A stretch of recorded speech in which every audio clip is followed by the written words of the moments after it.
दिनि नन्दित मेधिनि विश्वविनोदिनि नन्दनुते गिरिवर विन्ध्य शिरोधिनि वासिनि विष्णुविलासिनि जिष्णुनुते भगवति हेशिति कण्ठ कुटुम्बिनि भूरि कुटुम्बिनि भूरि कृते जय जय हे महिषासुरमर्दिनि रम्यकपर्दिनि शैलसुते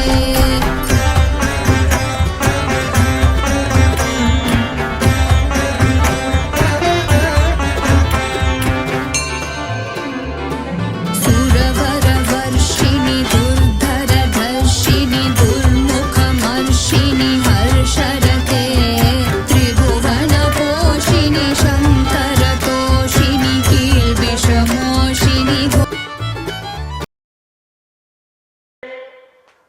अपना कार्यक्रम भारत के जिन जिन राज्यों में हुए हैं उसका प्रसारण टीवी चैनल्स पे हुए हैं। इसका भी प्रसारण टीवी चैनल्स पे ये मानव को सदा सत्य कर्म करना चाहिए।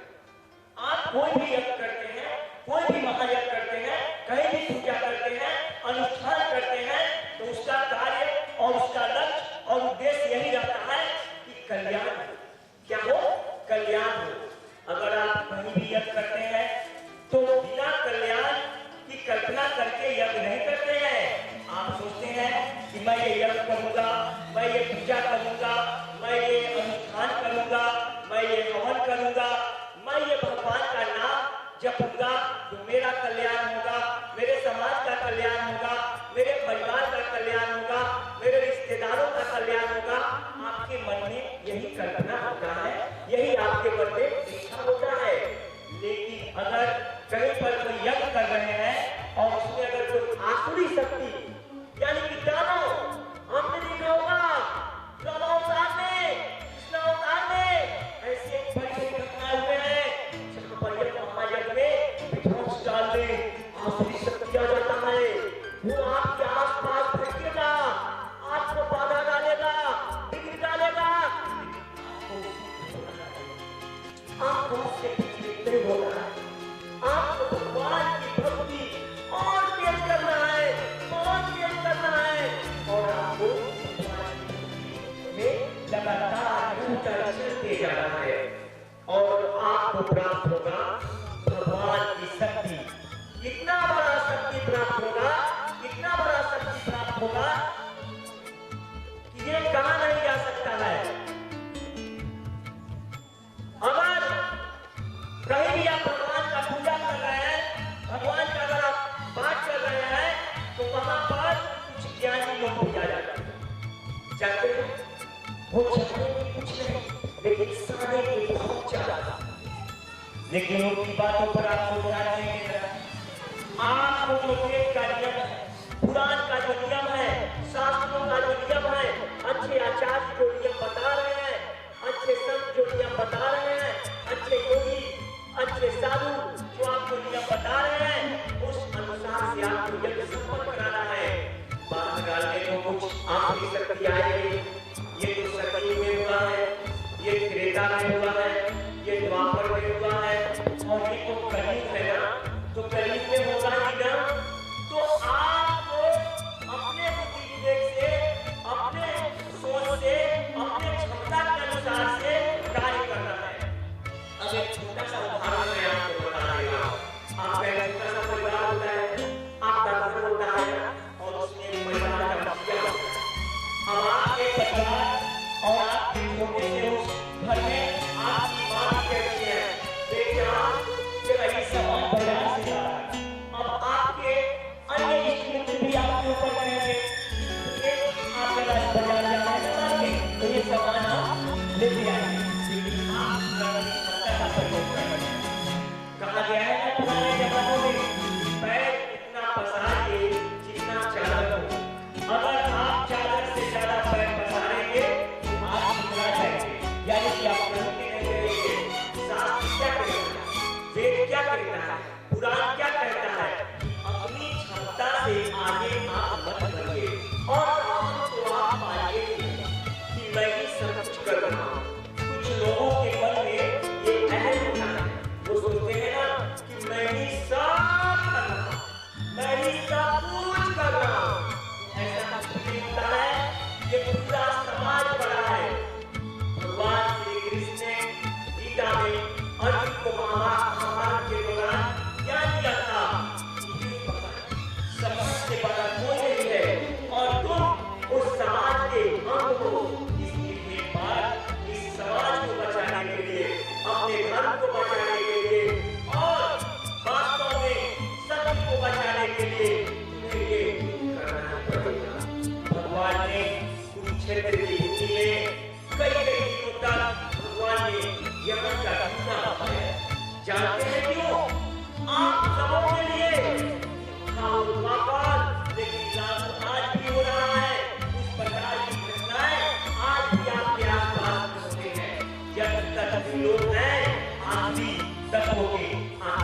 यहाँ तक आप जान लीजिए, जब राम अवतार में सत्य और धर्म और भक्त साधु संत और तमाम अपने भक्तों की रक्षा करके श्री रामचंद्र जी यहाँ पर इस पृथ्वी लोक पर आए थे, तो उनको भी अपने वैकुंठ धाम प्रस्थान करना पड़ा। वो तो यहाँ सदा नहीं रहे, कभी तो आप लोग राम का गुणगान करते हैं और भगवान का पूजा करते हैं और गांव-गांव में टोलों में एक होकर के एकता के साथ जितना शक्ति होता है, जितना क्षमता होता है, आप लगे रहते हैं और भगवान श्री राम का धुन का आयोजन कराते हैं। श्री राम जय राम जय जय राम, श्री राम जय राम जय जय राम, श्री राम जय राम जय जय राम, श्री राम जय राम जय जय राम, श्री राम जय राम जय जय राम, श्री राम जय राम जय जय राम। ये धुन आप चलाते हैं अपने गांव में, अपने दरवाजे पर भी करवाते हैं, सामूहिक ढंग से करवाते हैं, मंदिरों पर करवाते हैं या अन्य भी कहीं टोला कस्बों में मोहल्लों में भी करवाते हैं अपनी क्षमता के अनुसार। बहुत सारे जगह पर हम देखते हैं कि एक व्यक्ति नहीं करवा पाते हैं तो समाज से उससे दान लेते हैं, कहीं से अन्न लेते हैं, कहीं से धन लेते हैं और उसके पश्चात आप क्या करते हैं, राम धुन का आयोजन कराते हैं। ठीक उसी प्रकार से कहीं पर आप कोई बड़ा यज्ञ कराते हैं, जानते हैं आप लोग यज्ञ क्यों कराते हैं? वो श्रद्धालु भक्तगण यज्ञ क्यों कराते हैं? समाज के कल्याण के लिए कराते हैं, सबके कल्याण के लिए कराते हैं। उसमें उनका कल्याण नहीं छुपा हुआ होता है, उसमें बहुत बड़ा समुदाय लगा रहता है, बड़े बड़े लोग लगे रहते हैं, छोटे छोटे लोग लगे रहते हैं, हर कोई लगा रहता है, हर किसी के मन में ये चिंता होता है कि यह किसी तरह से सफल हो जाए। अब मैं इस पर एक कथा कहूंगा। एक गांव था, उस गांव में एक यज्ञ का घोषणा किया गया। संयोग से वहां पर भगवान की प्रतिमा का प्राण प्रतिष्ठा का भी कार्यक्रम आयोजन किया गया। भक्तों में काफी उल्लास, काफी भक्त थे। भक्त सोचे कि भाई यहाँ पर भगवान का यज्ञ होगा, पूजा होगा और भगवान का यहाँ पर प्रतिमा स्थापित होगा, हम सभी भक्ति में सराबोर हो जाएंगे और भगवान का गुणगान करेंगे, पूजा करेंगे, पाठ करेंगे, कलश यात्रा निकलेगा, हम लोग को जो श्रद्धा होगा वो दान देंगे और यज्ञ को शांतिपूर्ण ढंग से भक्ति भाव, आस्था, निष्ठा और श्रद्धा और पवित्रता के साथ संपन्न कराएंगे। ग्रामीणों ने लगातार 1 2 3 4 5 6 7 8 9 10 11 लगातार बैठक किया। इसी बीच में सतयुग की तरह, त्रेता की तरह, द्वापर की तरह और शक्ति बना गए। उनके मन में बेचैनी हो गया, भाई ये तो यज्ञ सफल हो जाएगा, इसका तो नाम हो जाएगा, इसका तो खुशी हो जाएगा और हमको ये यज्ञ शांतिपूर्ण माहौल में संपन्न करा लेगा और यहाँ पर प्रतिमा भी स्थापित करा लेगा। लेकिन आज के शक्ति वालों को मन में ये नहीं हुआ कि अरे भगवान का अगर नाम लेंगे तो मेरा भी उद्धार हो जाएगा, अगर हम भगवान का कार्य में अपना हाथ बटाएंगे तो मेरा भी कल्याण हो जाएगा। ये वो नहीं सोचे वो 4 5 लोग 10 लोग, लेकिन हजारों हजार का जो लोगों का जो समूह था, जो लोगों का जो समाज का जो एक कमेटी, एक टीम, एक समिति गठित हुआ था, उसको तोड़ने में वो छल बल कपट सब कुछ लगा दिया। अब लगा दिए अपनी तिकड़ा कि कैसे ये कमेटी टूट जाए, कैसे यहाँ यज्ञ नहीं हो। अब वहां पर जितना भी लोग था, सभी के सभी लोगों में हाहाकार मच गए, हड़कंप मच गए कि कुछ लोग यहाँ पर इस यज्ञ में विघ्न डालना चाहते हैं। लगातार बैठक हो रहा था, यज्ञ का अवधि नजदीक आ रहा था, लेकिन वहां पर क्या हुआ, कुछ लोग उस यज्ञ में विध्वंस डालने के लिए अपनी पूरी ताकत लगा दिए थे। क्या लगा दिए थे? अपनी पूरी ताकत लगा दिए थे कि यज्ञ कैसे नहीं हो। आखिरी प्रवृत्ति के लोग जानते हैं, जब भी आप कुछ अच्छा कार्य करने चलेंगे तो आपके अच्छे कार्य में कुछ खराब लोग, जो बुरे लोग हैं, जो आसुरी प्रवृत्ति के हैं, वो अपनी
पर कुछ आखिरी प्रवृत्ति के लोग उसके आमादा हो गए थे। कैसे ये यज्ञ रुक जाए, कैसे यहाँ भगवान का भक्ति भाव जो हो रहा है वो नहीं हो। इससे उनकी क्षति, उनके गांव की क्षति। इसलिए यज्ञ प्रवृत्ति का क्या है भाई? हाँ? क्या उनका सबसे ज्यादा कल्याण उन्हीं का होगा क्या? नहीं, इससे पूरे समाज का कल्याण है, पूरे विश्व का कल्याण है।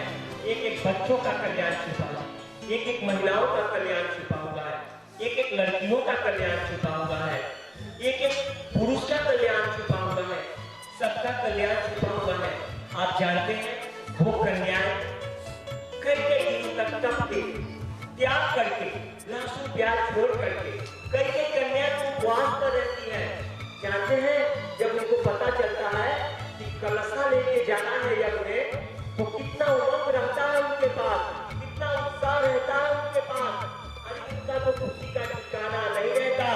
मैं आपको बता रहा हूँ, एक सिंगैला गांव है, सिंगैला गांव की कुछ कन्या आपस में बातचीत कर रही थी।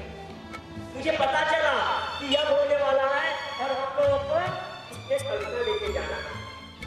जरा सोचिए उन कन्याओं के मन में कितना कितना श्रद्धा, कितना आस्था, कितना निष्ठा, कितना पवित्रता है।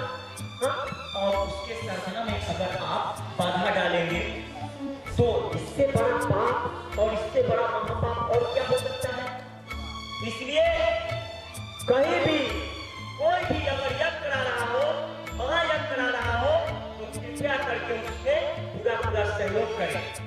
तन की पवित्रता जन कल्याण से है, तन की पवित्रता जन कल्याण से है, मन की पवित्रता हरि भजन से है, और मन की पवित्रता जब महायज्ञ अच्छे कार्य से दान देने से।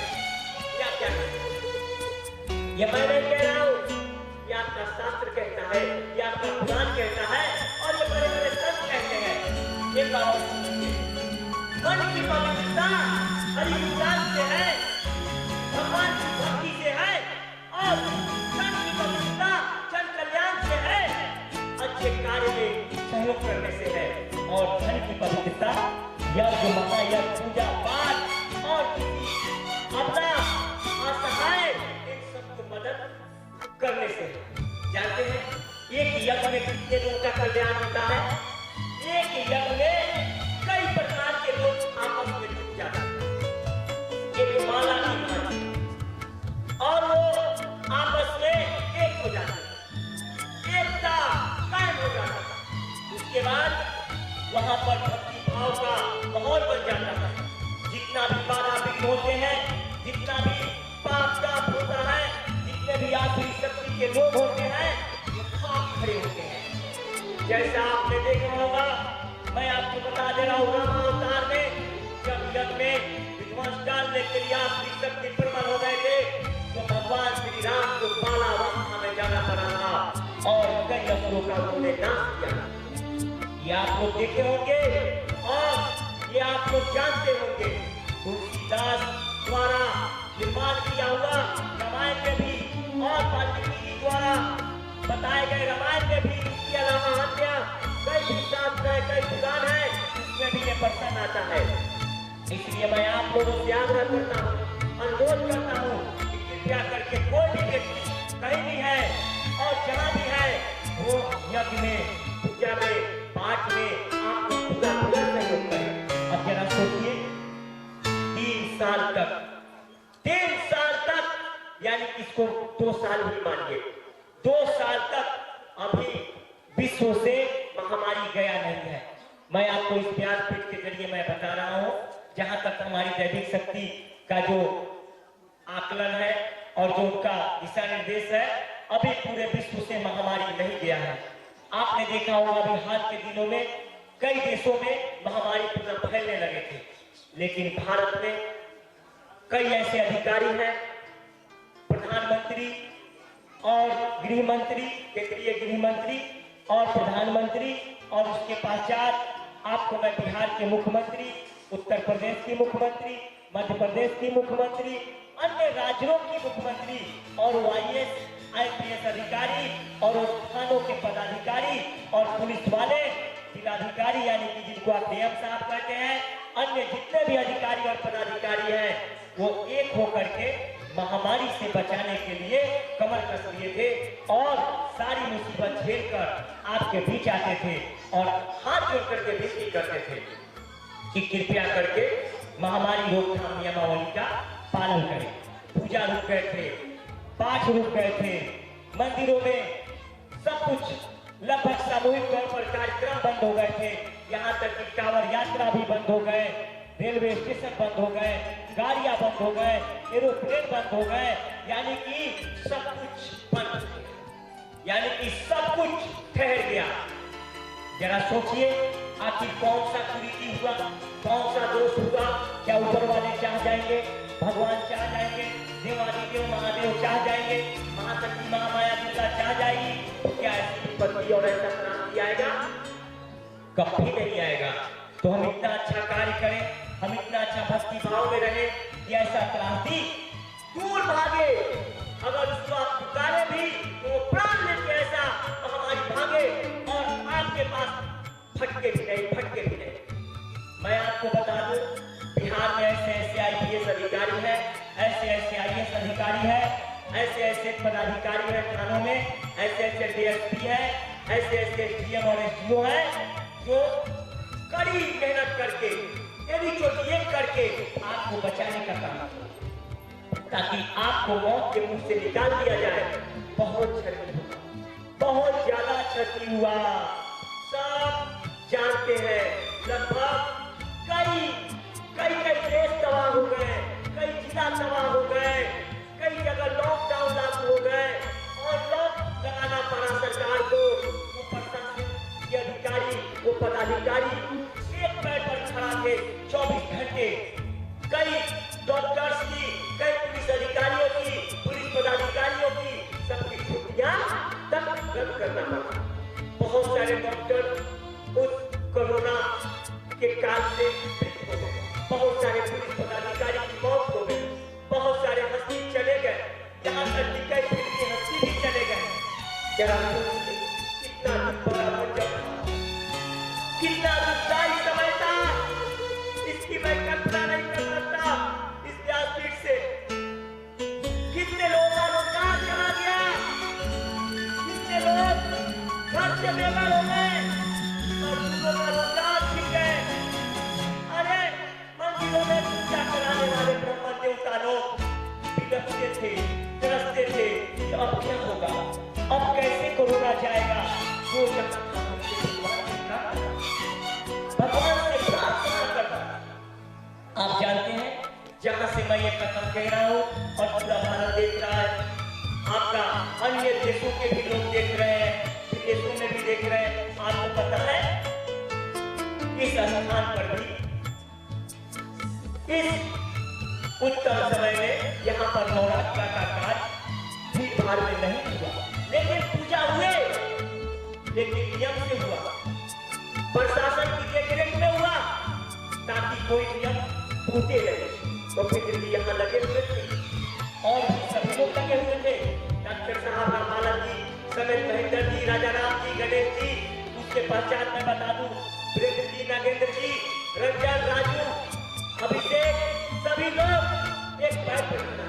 मूर्ति कलाकार चंदेश्वर जी भी यहाँ लगे हुए थे, सभी लोग एक पैर पर खड़े। किसी न किसी प्रकार से यहाँ पर ये पूजा का कार्य नियम के पालन करते हुए भी हो जाए। पूजा में कोई त्रुटि नहीं हो, पूजा हुआ लेकिन नियम से हुआ।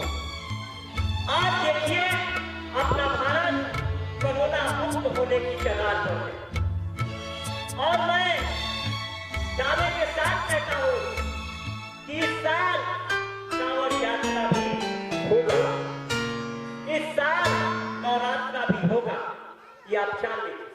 और कोरोना आपके तप, त्याग, आपकी सत्यता, आपके विश्वास से भाग खड़ा होगा।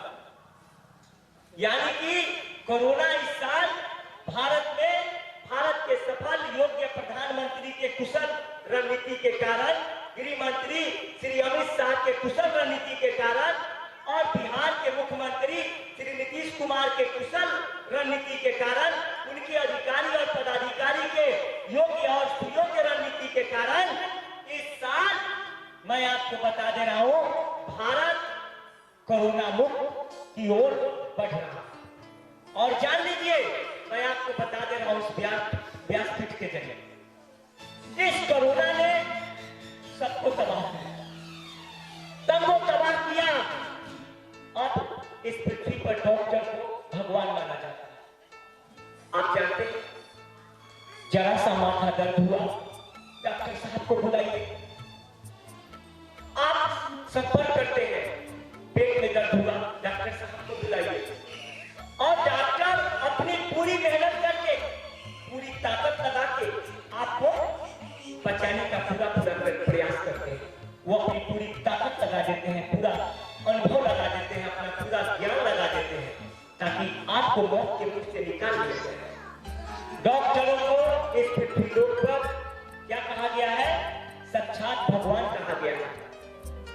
तो कई डॉक्टर भी मौत के मुंह में चले गए कोरोना महामारी से। और कोरोना का पहला लहर, दूसरा लहर और उसके बाद तीसरा लहर भी आपके भारत में आया। कई कोटि, कई रहस्यनुमा कोरोना बना। अब जरा देखिए इस कोरोना का रहस्य, इसका आकार प्रकार बदल जाता था। वैज्ञानिक हैरान, बड़े बड़ों का दुकान बंद हो गए, कितने ज्ञानियों का दुकान बंद हो गए, जो आपके भूत भविष्य वर्तमान बताते थे, उनका ज्ञान, उनका दुकान, सब कुछ कोरोना ने बंद करा दिया। मैं तो आपको बता दूं इस व्यासपीठ के जरिए कि कोरोना एक रहस्यमय और बहुत ही खतरनाक महामारी पूरे विश्व में फैल गया। आज भी उसके बारे में सुनने को मिलता है, जानकारी प्राप्त होते हैं कि कई देशों को वो जकड़ा हुआ है, लेकिन भारत फिलहाल सुरक्षित है। लेकिन अभी भारत में आपको मैं बता दे रहा हूं, सतर्कता, सुरक्षा और सावधानी की अत्यंत ही आवश्यकता है। एक चीज मैं आपको बता दूं, इस व्यासपीठ के जरिए अगर आप सावधान रहिएगा, सतर्क रहिएगा, तो आपका कभी विनाश नहीं होगा। ये वेद और पुराण, ये शास्त्र और ये कथा, ये प्रवचन आपको यही ज्ञान देता है कि आप जगे रहिए। आप ज्ञान की गंगा में सराबोर होते हैं। कोई ऐसा कार्य न करिए जिससे आपको क्षति हो, आपके समाज को क्षति हो, आपके इष्ट मित्रों को क्षति हो और आपको हानि उठाना पड़े, यानी कि आपके लिए घातक सकता है। ऐसा कोई कार्य मत करिए, अच्छा कार्य करिए, सत्य पथ पर चलिए। जितना भी पुराण है, जितना भी वेद है, जितना भी शास्त्र है, जितने भी कथा है, यानी मैं आपको बता दूं, हर धर्म, हर वर्ग, हर जाति को सत्य कर्म ही करना चाहिए और मानव जीवन कैसे सफल हो, इस पर प्रयास करना चाहिए। फालतू के कार्य पर ध्यान नहीं देना चाहिए। आप जानते हैं, एक समय बीत रहा है, कुछ लोग कहते हैं कि उम्र बढ़ रहा है, अरे बढ़ नहीं रहा है, उम्र घट रहा है। जानते हैं कैसे? अब आपका जन्म हो गया इस पृथ्वी पर, तो आप बाल अवस्था में, उसके बाद आप युवा अवस्था में आ गए, उसके बाद आप वृद्धावस्था में आ गए, कई तो बाल अवस्था में ही प्राण पखेरु का हो जाता है, कई बाल अवस्था में मर जाते हैं, कई वृद्धावस्था से पहले ही मर जाते हैं। तो ऐसा काम करिए कि आप मर के भी अमर हो जाइए। अब मैं आपको बता दूं, एक चीज पर मैं प्रकाश डालूंगा इस व्यासपीठ के जरिए। आपके बीच में पूरे भारत में, यहाँ तक कि राष्ट्रीय शोक भी घोषणा करना पड़ा था सरकार को, किसके मरने पर हाल में? प्रसिद्ध गायिका लता मंगेशकर के लेकर, लता जी के कारण। अब जरा सोचिए, कितना अच्छा गाती, कितना अच्छा गाई, साक्षात सरस्वती का स्वरूप उनको कहा गया। उनका गाना जिस स्वरूप में था, जिस प्रकार से उन्होंने गाया, जैसा गाना गाया, हर कोई उनका दीवाना था और दीवाना आज भी है। उनका स्वर अमर हो गया। तो ऐसा काम क्यों नहीं करेंगे कि आपका भी कार्य अमर हो जाए। ऐसे बहुत सारे साधु संत हैं, बहुत सारे यज्ञ महायज्ञ कराने वाले हैं जो मर के भी अमर है, और वो मरते नहीं है, वो अमर हो जाते हैं। आपका शरीर मरता है, आपका कर्म कभी नहीं मरता। आपका जो कर्म है उसका फल आपके साथ साथ जाता है। आप अच्छा करते हैं उसका भी फल आपको ही मिलता है, आप बुरा करते हैं उसका भी फल आपको ही मिलता है। अगर आप कहीं किसी काल कोठरी में कोई भी कानून तोड़ने की बात कर रहे हो, या किसी गाछी में, या कहीं किसी सरे में किसी को तंग करने की, तबाह करने की, या किसी भी प्रकार की अगर आप साजिश रच रहे हो, या कहीं किसी यज्ञ में बाधा डालने की साजिश रच रहे हो, तो आप अगर सोच रहे होंगे कि ये किसी को पता नहीं चलेगा, तो आप सबसे बड़ा मूर्ख हैं। ये देवताओं को पहले ही पता होगा, क्योंकि पंच तत्व से आपका शरीर बना है, और ये पंच तत्व देवताओं के द्वारा निर्मित किया गया है, और हर मानव में ईश्वर का अंश है, ये आप जान लीजिए। अब आपको कल्पना करना है कि आप सुर हैं या असुर हैं। अगर आप सुर हैं तो आपके अंदर देवताओं की शक्ति है, और आप समाज कल्याण की चेष्टा करेंगे, अच्छाई की ओर बढ़ेंगे, सच्चाई की ओर बढ़ेंगे, और सदा कल्याणकारी कार्य करेंगे। लेकिन अगर आप असुर हैं, यानी कि आप राक्षस हैं, दैत हैं, दानव हैं, तो आप समाज को तोड़ने की बात करेंगे, आप समाज में विध्वंस फैलाने की बात करेंगे, आप समाज में कुरीति फैलाने की बात करेंगे अगर आप असुर हैं तो। इसलिए समाज आपको पहचान लेता है कि आप सुर हैं या आप असुर हैं। इसलिए आप असुर ना बने, आप सुर बने, आप देवता के समान कर्म करें। आप भगवान श्री राम तो नहीं बन सकते हैं, मैं भगवान श्री राम तो नहीं बन सकता, लेकिन उनकी तरह कर्म तो अवश्य कर सकता है।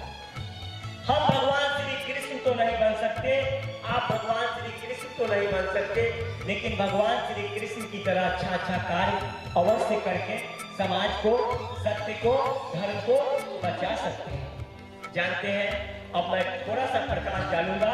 जहां मैं कथा में था, यज्ञ पर मैं कथा कह रहा था। उसके बाद यज्ञ का समय नजदीक आ, और जब यज्ञ का समय नजदीक आ गया तो यज्ञ समिति के सारे सदस्य, पदाधिकारी और अधिकारी जितने थे, उनको चिंता सताने लगा कि कैसे यज्ञ होगा।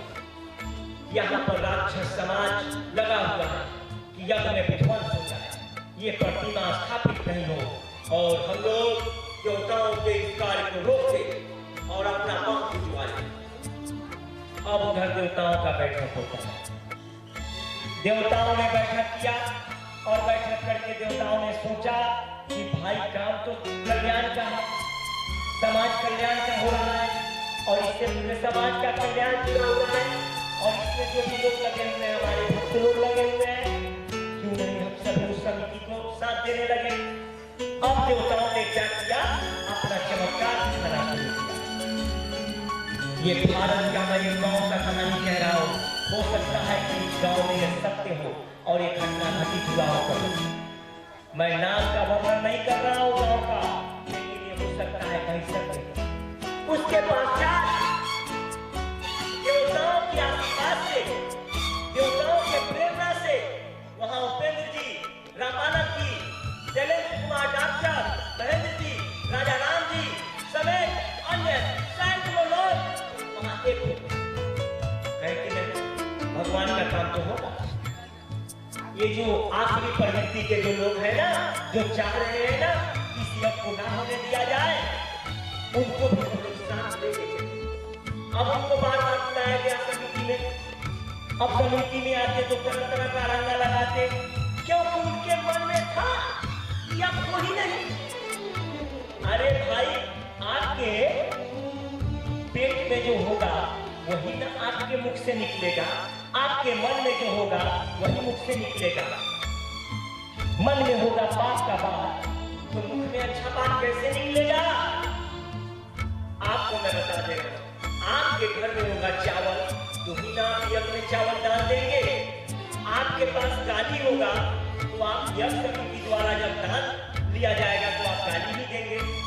जिसके पास जो होगा वही देंगे। इस पर भी मैं एक कहानी कहता हूँ। एक बार एक संत, उनके पास 4 शिष्य थे। वो चारों शिष्य उनके साथ चल। संत जी ने सोचा कि गांव का कल्याण कराएंगे। गांव में जितने दुखिया हैं, जितने भी दुख दर्द वाले हैं, सबका दुख दूर हो जाएगा। इस यज्ञ के द्वारा हवन होगा, पूजा होगा, अच्छे अच्छे आचार्य आएंगे और उसके पश्चात मंत्रोच्चारण होगा, पूजा पाठ होगा और इस पूजा पाठ से बाधा विघ्न काल कर्कट सब कुछ भाग जाएगा। रोग शोक सब दूर हो जाएगा और गांव में विकास होगा, उन्नति होंगे, तरक्की होंगे, लोग प्रगति के पथ पर आगे बढ़ेंगे, हर जगह कल्याण होगा। संत ने ये सोचा, गांव के लोगों ने ये सोचा, लेकिन वहां हुआ क्या? जब संत के साथ 4 उनका शिष्य गांव में गया तो एक गांव में उन्होंने कहा कि भाई कुछ दे दो, यज्ञ करना। जब संत के साथ 4 उनका शिष्य गांव में गया तो एक गांव में उन्होंने कहा कि भाई कुछ दे दो, यज्ञ करना। तो एक आदमी ने कहा, देखिए ना, आ गए पेट लेकर। संत के साथ 4 शिष्य थे। जब एक गांव में गए तो वहां पर देखा कि एक घर है और वो चारों शिष्य उनके पीछे पीछे जा रहा था।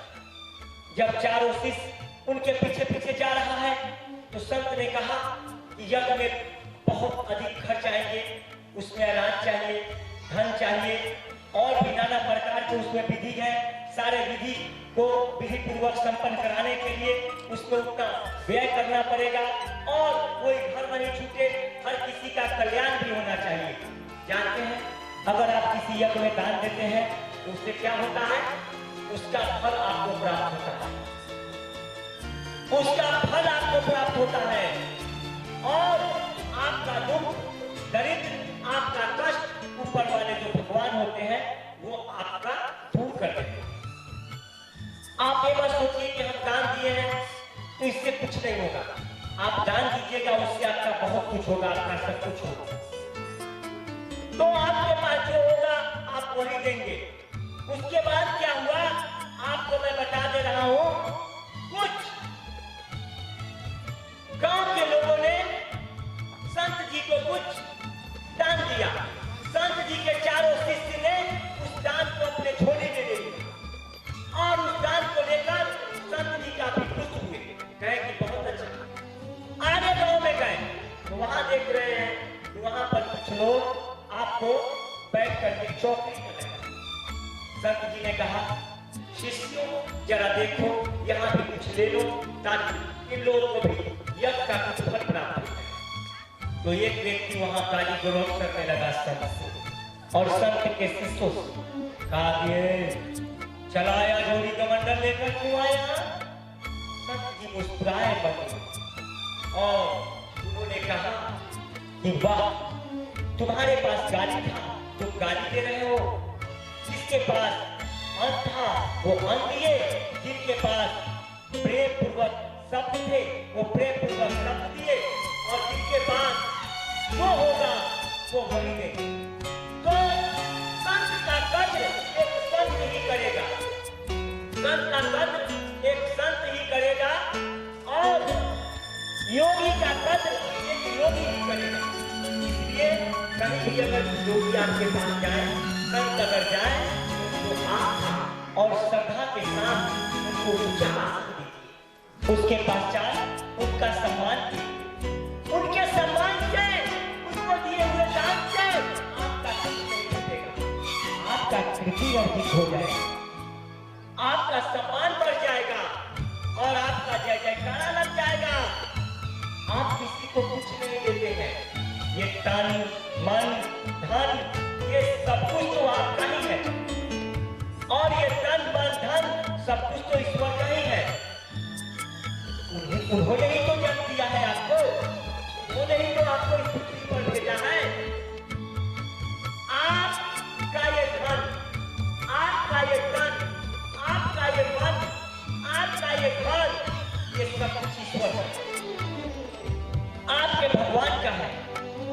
अगर आपकी मृत्यु होता है तो आपका शरीर भी यहीं छूट जाता है, आपका आत्मा उड़ जाता है एक ज्योति स्वरूपा की, और आपका शरीर निर्जीव हो जाता है। हिंदू धर्म में उसको क्या किया जाता है, विधि विधान के साथ उस शरीर को श्मशान में अग्नि के द्वारा जला दिए जाते हैं।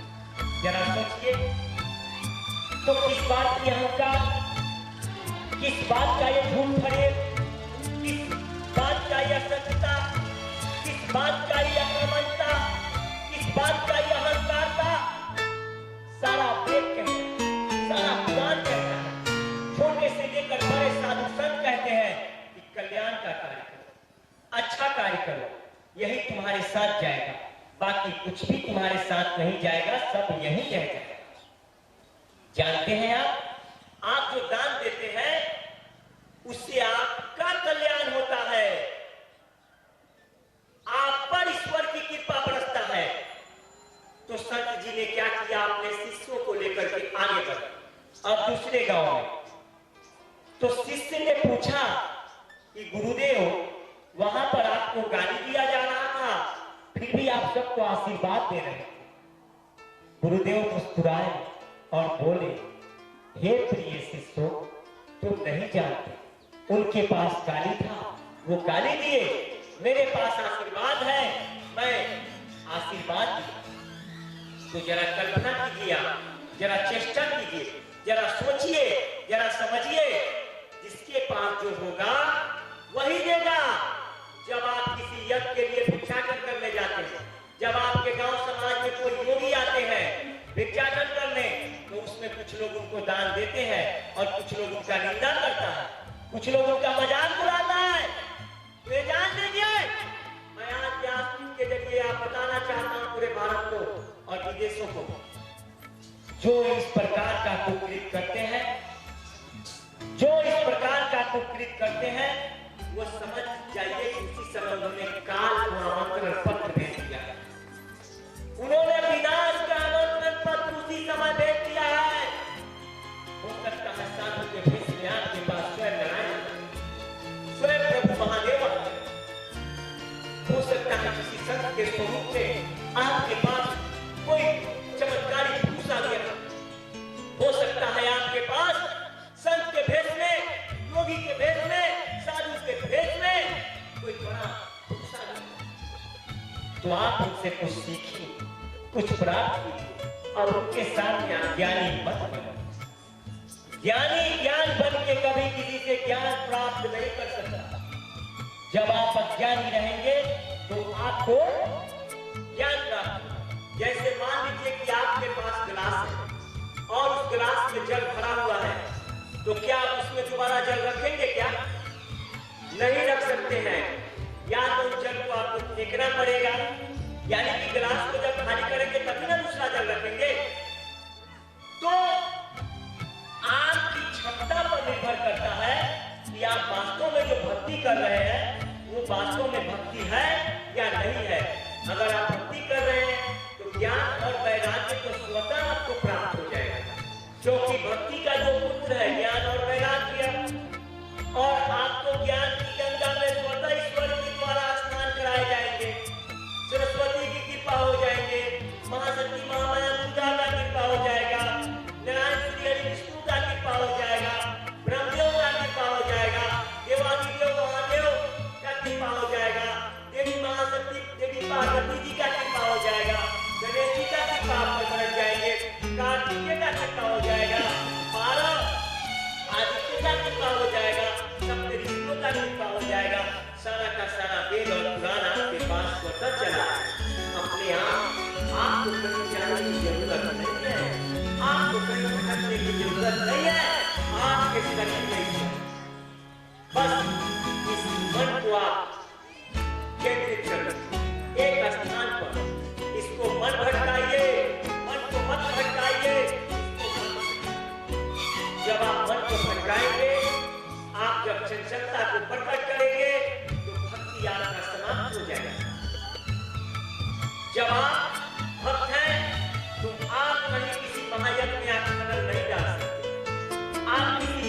दान देने से नहीं रोक सकते। आप कहीं भी किसी कल्याणकारी कार्य में आप अहम का प्रवचन आप नहीं कर सकते। अगर आप भक्त हैं तो, अगर आप भक्त नहीं हैं तो बस आप समझिए कि आप क्या हैं। अगर आप भक्त हैं तो आपके अंदर नम्रता होगा। जैसे आप देखते होइएगा, अगर कोई वृक्ष फल देता है तो क्या वो डाल ऊंचा हो जाता है? नहीं, वो झुक जाता है। वो डाल झुक जाता है। और आप उस पेड़ को देखते हैं, वाह कितना अच्छा फल लगा है, और फल को आप खाते हैं। क्या किसी वृक्ष को आपने देखा है कि वो वृक्ष अपना फल खुद खा रहा है? कभी कोई भी वृक्ष खुद का फल नहीं खाता। इसलिए अगर यहाँ यज्ञ हो रहा है या अगर सामने आगे सिंगैला गांव में आगे यज्ञ होने वाला है, तो उस यज्ञ का फल केवल यज्ञ समिति को नहीं होगा। मैं पूरे भारतवासियों को ये बताना चाहता हूँ, ये कथा विदेशों तक जा रही है, तो मैं उन लोगों को ये बताना चाहता हूँ। और यहाँ जो श्रद्धालु भक्त उपस्थित हैं उनको भी मैं अपने इस व्यासपीठ से बताना चाहता हूँ कि उस यज्ञ का फल केवल यज्ञ समिति को नहीं होगा। यज्ञ समिति तो आपके कल्याण के लिए एक पैर पे खड़ा है, एक चोटी कस के कमर कस लिए है कि यज्ञ हर हाल में शांति पूर्ण ढंग से संपन्न कराना है। क्योंकि उनके मन में बस एक ही बात चल रहा होगा, एक ही कल्पना चल रहा होगा कि गांव का कल्याण, समाज का कल्याण, बच्चों का कल्याण, अपना कल्याण कतई नहीं। निष्काम भक्ति ही कल्याणकारी है, निस्वार्थ भक्ति ही कल्याणकारी है। अगर आप कोई भी भक्ति कर रहे हैं, अगर आप कहीं भी कोई भी पूजा पाठ कर रहे हैं, अगर आप कहीं भी कोई भी कार्य कर रहे हैं, तो उससे सिर्फ आपका कल्याण नहीं जुड़ा हुआ है, उससे आपका विश्व का कल्याण जुड़ा हुआ है। इसलिए आप लोगों से मैं आग्रह करूंगा, अनुरोध करूंगा, यह कहीं भी हो, इस राजदेवी स्थान पर हो, सिंगैला पंचमुख हनुमान जी महाराज के स्थान पर हो, या मोतीपुर सिद्धेश्वरी दुर्गा मंदिर स्थान पर हो, या देवघर में हो, या उज्जैन में हो, या आंध्रा मल्लिका अर्जुन में हो, या काशी विश्वनाथ में हो, या नागेश्वर में हो, या द्वारिका में हो, या आपको मैं बता दूं कृष्णेश्वर में हो, या त्र्यंबकेश्वर में हो, या तारापीठ में हो, या बासुकीनाथ धाम में हो, या बाबा गरीबनाथ धाम में हो, या आपको मैं बता दे रहा हूँ मोतीपुर घंटी बाबा मंदिर में हो, या राधा कृष्ण मंदिर में हो, या कहीं भी हो, पूजा कहीं भी हो, आप बढ़ चढ़ के सहयोग दें। आप तन से सहयोग दें, मन से सहयोग दें, आप धन से सहयोग दें, जिस चीज से भी सहयोग देना है आप सहयोग दें। अगर आप सहयोग देंगे तो आपके ऊपर ईश्वर का कृपा प्राप्त होगा। अगर आप पर ईश्वर का कृपा प्राप्त होगा तो आपके ऊपर ईश्वर का कृपा प्राप्त हुआ है या नहीं हुआ है, ये स्वतः चारों ओर सबको पता चलेगा। लोग खुद बताएंगे कि हाँ यह कार्यक्रम टीवी चैनल्स के द्वारा पूरे भारत, पूरे विदेशों में देखा, और यहाँ पर अगर किसी भी प्रकार का कोई भी कार्य हो रहा है तो पूरा भारत देख रहा है, पूरा भारत सुन रहा है आपका चरित्र कैसा है, आपका संस्कार कैसा है, आपने भी खेत में कैसा बोया है, ये आप पर निर्भर करता है। हम खेत में बोएंगे जौ तो हम उसमें से धान नहीं काट सकते। अगर खेत में हम बोएंगे गेहूं तो हम उसमें से जौ नहीं काट सकते। तो हम जो जहां फसल लगाएंगे हमको वही प्राप्त होगा, ये आप जान लीजिए। इसलिए खारा घी किसी को नहीं पसंद। खारा घी अगर कहीं पर किसी को खिला दीजिए ना तो बस समझ जाइए वो नहीं पचेगा। जानते हैं कैसे? पेट में कुछ होता है जो मजबूत होना चाहिए। इसलिए मैं जो कह रहा हूँ वो कल्याणकारी अमृतमय प्रवचन है। ये ज्ञान की गंगा है, ये दैनिक संदेशों के द्वारा मैं कह रहा हूं। मैं तो धोती नहीं पलट दिया कि आपके सामने धोती पलट दिया और देखती मैं मनोहर पोथी पढ़ रहा हूं। मेरे पास कोई मनोहर पोथी नहीं है। तो कहीं भी किसी कथा के कार्यक्रम में भी आप जाइए तो वहां आप वहां पर शांतिपूर्ण ढंग से कथा सुने, क्योंकि कथा आपके कल्याण के लिए होगा। कथा में अगर त्रुटि हो गया तो आप समझ सकते हैं इसका क्षति आपको ही भुगतना पड़ेगा। इसका क्षति कथावाचक को नहीं भुगतना पड़ेगा। मैं पूरे भारतवासियों से अपील करना चाहता हूं कि आप कहीं भी कथा प्रवचन कीजिए या कराइए तो वहां पर आस्था, निष्ठा, पवित्रता पूर्ण रूप से हो। वहां पर किसी भी प्रकार का कोई कोलाहल ना हो। कथा जितने समय तक हो, जितने घंटे तक हो, वहां पर कोई भी शोर ना हो। अन्यथा कथा भटक जाता है, आपको कथा का लाभ नहीं प्राप्त हो सकता है। तो मैं क्या कह रहा था? मैं कह रहा था यज्ञ, महायज्ञ और संत और कर्म, कर्तव्य और जीवन और मानव जीवन। आपको मैं बता दूं, मानव जीवन अनमोल। अगर आपने जन्म लिया है तो आपका जो जीवन है उसमें आप कुछ अच्छा कार्य करें, क्योंकि एक व्यक्ति आपको पृथ्वी लोक को छोड़ देना है। आपके घर में अगर बच्चा जन्म लिया है तो उस बच्चा को आप चोर बनाएंगे या डाकू बनाएंगे, IAS बनाएंगे, IPS बनाएंगे, ये आप पर भी निर्भर करता है। बच्चों को आप कैसा संस्कार दीजिएगा ये आप पर भी निर्भर करता है। मैं आपको बता दे रहा हूं, ये कल्याणकारी अमृतमय दिव्य प्रवचन चल रहा है और इसमें सभी प्रकार की सीख भी प्राप्त होंगी। कई ऐसे गांव हैं, कई ऐसे जगह हैं जहां पर कुरीति व्यापक पैमाने पर फैले हुए। कुछ लोग ऐसे हैं जिनकी मां, जिनके पिता अपने बच्चों पर बहुत विश्वास करते हैं कि मेरा बच्चा पढ़ने गया, मेरा बच्चा पढ़ के इंजीनियर बनेगा, डॉक्टर बनेगा, IAS बनेगा, IPS बनेगा। लेकिन कुछ बच्चे, मैं सबकी बात नहीं कह रहा, कुछ बच्चे क्या करते हैं, वो अपने शिक्षक को ही पढ़ाने लगते हैं। वो अपने शिक्षक से बड़े प्रोफेसर हो जाते हैं बिन पढ़े लिखे। और कुछ बच्चे रंगरलिया मनाने चले जाते हैं। आजकल तो गर्लफ्रेंड और बॉयफ्रेंड का फैशन चल रहा है। ऐसे कई केस मोतीपुर थाने, अन्य थाने और अन्य बड़े अधिकारियों के टेबल पर पड़ा हुआ है, जहां लड़की और लड़का प्रेम प्रसंग में बर्बाद होते हैं। मैं आपको बता दूं, गार्जियन सोचता है कि मेरा बच्चा अच्छा काम कर रहा है, लेकिन ऐसा नहीं करते। उनको भी सुधरना होगा, उनको भी वेद का, पुराण का, उसके पश्चात शास्त्रों का ज्ञान अर्जित करना पड़ेगा। आप अगर प्रेम कर रहे हैं तो आपने प्रेम का लीला आपने द्वापर में देखा था, राधा और कृष्ण का आपने देखा था सारा प्रसंग। आपने टीवी चैनल्स में भी देखे होंगे, आप किताबों में पढ़े होंगे, आप पुराणों में पढ़े होंगे, आपके गांव में कथा भी चला होगा, बड़े बड़े संतों का भी चला होगा। अपना भी कथा टीवी चैनल्स पे आते होंगे, यूट्यूब पे आते हैं, फेसबुक पे आते हैं, ट्विटर पे आते हैं। आप जब उसको सर्च करेंगे तो आपको मिल जाएगा। लेकिन आप तो ये सब चीज सर्च करेंगे नहीं। आप तो रात और दिन पता नहीं कुछ लोग किस चीज में लगे रहते हैं, मैं वर्णन नहीं कर सकता इस व्यासपीठ से। तो आपका कल्याण कैसे हो? तो मैं अपील करना चाहता हूं, इस कल्याणकारी अमृतमय दिव्य प्रवचन का एक लक्ष्य है कि आप सुधरिए, ताकि आपका जीवन नरक ना बने, आप गलत लोगों से प्रेम ना करें जो आपको बेच दे, आप गलत लोगों के साथ ना जाए जो आपके साथ गलत कार्य करके आपकी हत्या कर दे।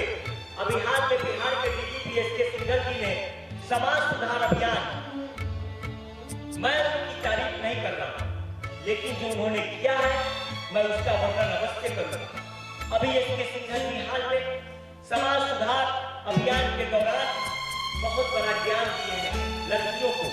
और अभिभावकों को उससे कुछ सीखना चाहिए, उससे कुछ सबक लेना चाहिए। डीजीपी साहब श्री एस.के. सिंघल जी ने स्पष्ट शब्दों में कहा कि अपराध को अगर रोकना है और अगर अच्छाई पर चलना है और अगर अपने जीवन को सफल करना है तो सुधारना पड़ेगा। आप छोटी छोटी भूल कर लेते हैं, नादानीवश आप की हत्या हो जाती है, आप गलत चीजों के चुंगल में पड़ जाते हैं, आपका जान खतरा में पड़ जाता है, आपका जीवन भविष्य बर्बाद हो जाता है। उन्होंने सच कहा क्योंकि वो डीजीपी है, पुलिस महानिदेशक है, उनको काफी अनुभव है, काफी वो ज्ञानी है, उनके पास नाना प्रकार के केस जाते रहते हैं, कई थानों को वो देखते हैं, कई एसपी को वो सबक देते हैं, कई आईजी को वो बताते हैं, कई डीआईजी को बताते हैं, और समाज के सबसे महत्वपूर्ण अंग है डीजीपी, जो ऊंचे ओहदे पर बैठे हुए हैं, तो आपका कल्याण चाहते हैं, आपकी अच्छाई चाहते हैं। उनकी इन शब्दों से ये प्रकट होता है, ये जाया होता है, ये साबित होता है कि डीजीपी आपका कल्याण चाहते हैं। अभी कुछ दिन पहले आपके बिहार के डीजीपी साहब थे श्री गुप्तेश्वर पांडे, वो गांव-गांव में गुरु के कथा प्रवचन कर रहे हैं। कितना सुंदर बात, कितना अच्छा बात है। मैं उनका प्रशंसा नहीं कर रहा हूँ, लेकिन उन्होंने जो कर्म किया मैं बरबर कर रहा हूँ। वो गांव-गांव में अलग जगा रहे हैं, आपको बता रहे हैं मुक्ति ही सत्य है, ईश्वर ही सत्य है और भगवान का नाम परम सत्य है, बाकी सब असत्य है। जीवन ही सत्य है और मृत्यु ही सत्य है। इसलिए कानून कभी न तोड़े, नियम कभी न तोड़े, मर्यादा कभी भंग न करे, और जहां भी यज्ञ हो रहा हो, कथा हो रहा हो, प्रवचन हो रहा हो, वहां सम्मान पाएं और सम्मान दें। सम्मान जब देंगे तो आपको सम्मान प्राप्त होगा। तो मैं अभी कह रहा था आपको बाबा जी की बात। तो संत जी एक गांव में गए और वहां देखा कि गांव में भंडारा चल रहा है। उन्होंने अपने दान का जितना अन्न था उन्होंने उस भंडारा में दे दिया। अब देखिए और आगे बढ़ गए। एक शिष्य ने पूछा, हे गुरुदेव, ये आपने क्या किया? आप तो उस यज्ञ के लिए दान लिए थे, भिक्षा लिए थे, आप तो इस भंडारा में दान दे दिए, अब अपना यज्ञ कैसे होगा? संत जी मुस्कुराए, बोले कि हे शिष्य, आप अज्ञानी हैं, इसीलिए आप मेरे शिष्य हैं और मैं आपका गुरु हूं। अगर आपके अंदर ये ज्ञान हो जाएगा तो आप भी किसी न किसी के गुरु हो जाएंगे और आपके भी ढेर सारे शिष्य हो जाएंगे। अरे मुझे जो दान मिला मैंने कल्याणकारी कार्य में लगा दिया, अब आगे जो दान मिलेंगे कार्य भगवान का है, वो देंगे ही, उसे भी मैं क्या करूंगा, आगे अपने यज्ञ में लगाऊंगा, या हो सकता है आगे और भी कहीं हमारी जरूरत होंगे, हमारे द्वारा दिया गया दान की जरूरत होंगे, तो मैं उसमें भी लगाऊंगा। तो संत का परम उद्देश्य होता है कल्याण, संत का लक्ष्य और संकल्प होता है कल्याण। तो कोई भी अगर समिति या कमेटी या कोई भी समुदाय या समाज अगर यज्ञ करा रहा है तो वहां 4-5 जिसको आप पचमुहा कहते हैं गांव समाज में, वो पचमुहा अगर लगा हुआ है आपका यज्ञ विध्वंस कराने में, तो उससे आप घबराइए मत, उससे आप हतोत्साह मत होइए, उससे आप चिंतित मत होइए। अरे दुगना ताकत मिलेगा, तिगुना ताकत मिलेगा, चौगुना ताकत मिलेगा, पचगुना ताकत मिलेगा और आप शक्तिशाली बन के उभरेंगे और आपका यज्ञ जय जय हो जाएगा। मैं आपको उसी यज्ञ का कहानी बताता, अब मैं आगे बढ़ता हूं। उसके बाद यज्ञ का समय नजदीक आ गया। जब यज्ञ का समय नजदीक आ गया तो यज्ञ का समय नजदीक आते थे समिति को चिंता हुआ कि अब हम लोग कैसे यज्ञ करेंगे, इस यज्ञ में नाना प्रकार के कार्य करने पड़ेंगे। यज्ञ समिति को कई मुश्किल उठाना पड़ा, यहाँ तक कि उनके अपने बेगाने बने हुए थे कुछ लोग जो आसुरी प्रवृत्ति के थे। वो कहते हैं ना, घर का बेटी लंका डाले, यानी कि घर आपके पास ही अगर वैसा नाक जो जहरीला होगा, जो आपको फन उठाकर डंक मारना चाहेगा, तो वैसे लोगों से आपको समय रहते सावधान हो जाना पड़ेगा, अन्यथा आपको वो बार बार फन उठा के डंक मारता रहेगा। आप अच्छा कार्य करना चाहेंगे और वो आपके खींचाकशी करेंगे, आपकी निंदा करेंगे, आपका मजाक उड़ाएंगे और उस कार्य को कैसे रोक लिया जाए, इस पर वो तरह तरह का साजिश और षड्यंत्र रचेंगे। वो आसुरी प्रवृत्ति के लोग होते हैं, असुर समाज के लोग होते हैं, दानव समाज के लोग होते हैं। ऐसे लोगों से सावधान रहिए, सतर्क रहिए। इस प्रकार के लोग लगभग हर जगह दो चार होते हैं, कम संख्याएं हैं, लेकिन ऐसे लोगों से आपको घबराना नहीं, ऐसे लोगों से आपको चिंता नहीं करना। धीरे धीरे जब आप अच्छा कार्य करने लगेंगे तो आपकी अच्छाई से वो प्राप्त हो जाएंगे। अगर कोई गलत कार्य कर रहा है तो आप उसको अपनी गलती से नहीं आप नीचा कर सकते हैं और उस पर विजय प्राप्त कर सकते हैं। आप अपने अच्छाई से उस पर विजय प्राप्त कर सकते हैं। इसलिए अगर कोई भी व्यक्ति, चाहे वो कितना भी बड़ा दानव क्यों ना हो, कितना भी बड़ा असुर क्यों ना हो, अगर वो चाह रहा है कि आपके यज्ञ में बाधा डाल दे, आपके यज्ञ में विध्वंस डाल दे, आपके अगर कहीं से दान आ रहे हैं तो उसको रोक दे, तो वो समझ जाइए कि खुद का संस्कार और चरित्र खराब होगा। क्योंकि ये कार्य आपका अकेले का नहीं है, इससे कल्याण आपका नहीं है, इससे कल्याण पूरे समाज का है, इससे कल्याण पूरे विश्व का है, एक एक बच्चों का है, एक एक लोगों का है, महिलाओं का है, लड़कियों का है, छोटे छोटे बच्चों का है। इसमें सबका उत्थान जुड़ा हुआ है। इसलिए उस यज्ञ का जब समय नजदीक आया या आपके नजदीक भी कोई यज्ञ हो, उसका समय नजदीक आया तो पूरी ताकत लगा एक हो जाए, जय जयकार बनाइए और सच्चाई बताइए। आपको खुद का सहारा नहीं लेना, आपको सत्यता से असत्य पर विजय प्राप्त करना। अगर वो असत्य फैला रहा है तो आपको केवल सत्य बताना और आप सत्य के नाव पर बैठ के ही बड़े बड़े तूफानों वाला तूफानी दरिया को आप पार कर। सत्य रूपी नाव का अगर खरोया भगवान बन जाते हैं और सफल व्यक्ति बन जाता है, जैसे अर्जुन का साथी भगवान की तो फिर आपके यज्ञ में, आपके महायज्ञ में, आपके पूजा में कोई 4-5 असुर बाधा नहीं डाल सकता। ये 4-5 असुर आपकी शिकायत, आपकी निंदा, आपका मजाक उड़ा के आपके यज्ञ को नहीं रोक सकता है। आपका यज्ञ तेजी गति से चलेगा और जय जय होगा, चारों तरफ से लोग जुड़ जाएंगे, पूरे देश में आपका नाम होगा। और यज्ञ तो मन से होता है। अगर आप सोचेंगे कि ये धन से हो जाए तो ये धन से नहीं होता, यज्ञ तो मन से होता है। भगवान तो मन से प्रसन्न होते हैं। आप भगवान की प्रतिमा धन से खरीद सकते हैं, भगवान को धन से आप नहीं खरीद सकते हैं। अगर कोई सोचे कि मैं भगवान को धन से खरीद लूंगा तो ये उनकी मूर्खता है और वो सबसे बड़े नासमझ है।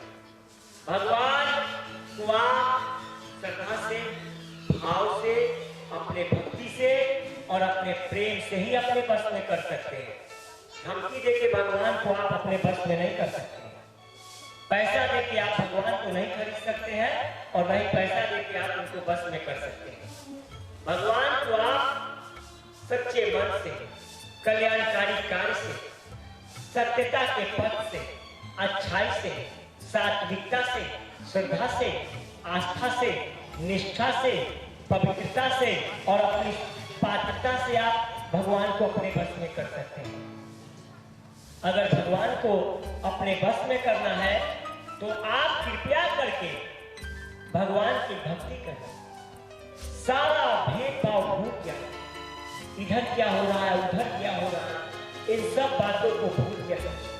कौन क्या बोल रहा है इस पर आप ध्यान ना दें, आप सिर्फ भगवान में रह जाए। बस सोचे भगवान, चलते भगवान, चलते भगवान, हर समय आपके मन में सिर्फ भगवान है और आपका लक्ष्य हो, आपका कर्म हो, आपका कर्तव्य हो, आपका कार्य हो। अगर आप अपने कार्य, अपने कर्तव्य और अपने दिशा से हट के कार्य करेंगे तो आप भटक जाएंगे। मैं छोटा सा उदाहरण आपको देता हूं। अगर आपको यहां से दिल्ली जाना है अगर आपको यहाँ से मुंबई जाना है, आपको यहाँ से अगर उज्जैन जाना है श्री महाकालेश्वर, अगर आपको यहाँ से देवघर जाना है, अगर मुजफ्फरपुर जाना है, पटना जाना है, मोतीपुर जाना है या सिंगैना जाना है या कहीं जाना है, तो आपको उस दिशा में प्रयास करना होगा। अगर आप सोचेंगे, समझेंगे, हतोत्साह हो जाएंगे और मन को छोटा कर लेंगे और किसी के द्वारा गुमराह किए जाने पर गुमराह हो जाएंगे, तो आप अपने मंजिल को कभी प्राप्त नहीं कर पाएंगे।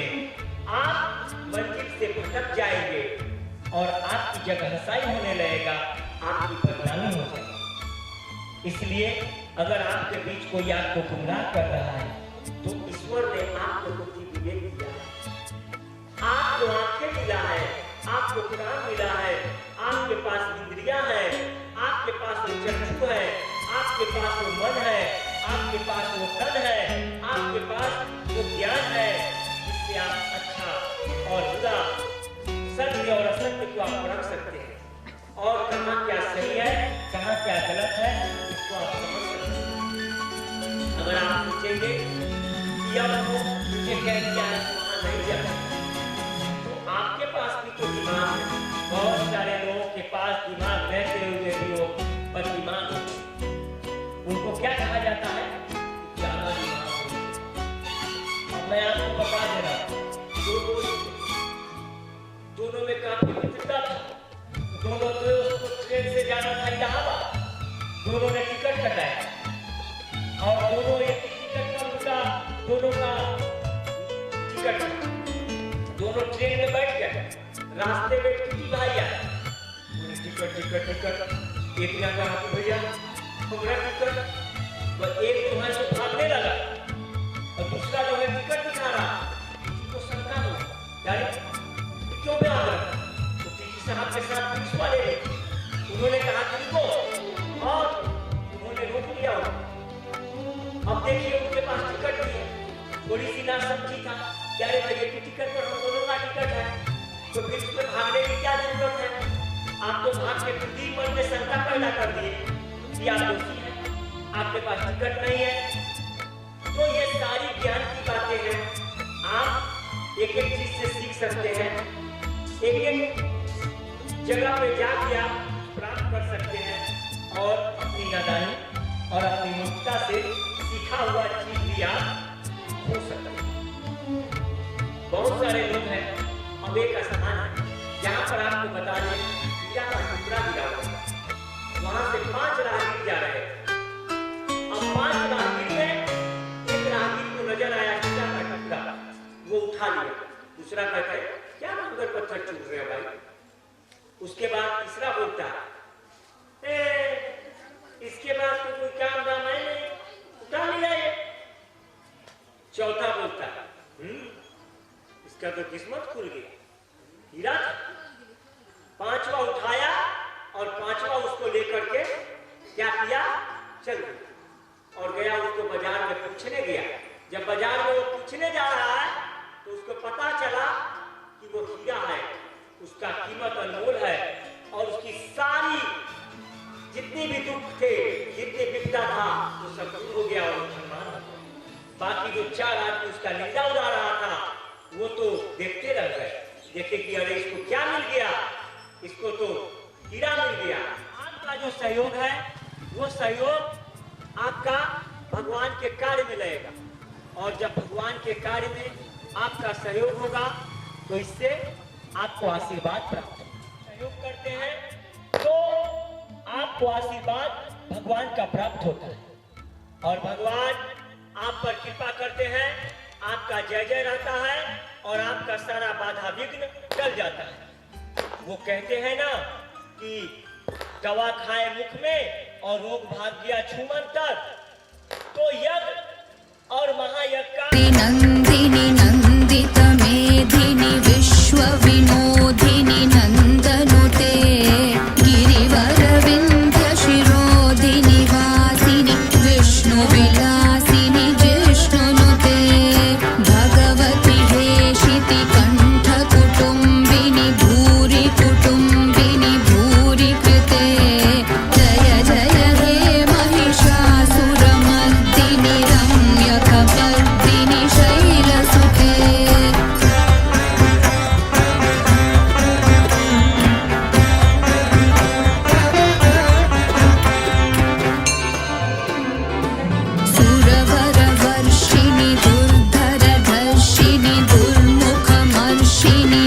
शरणं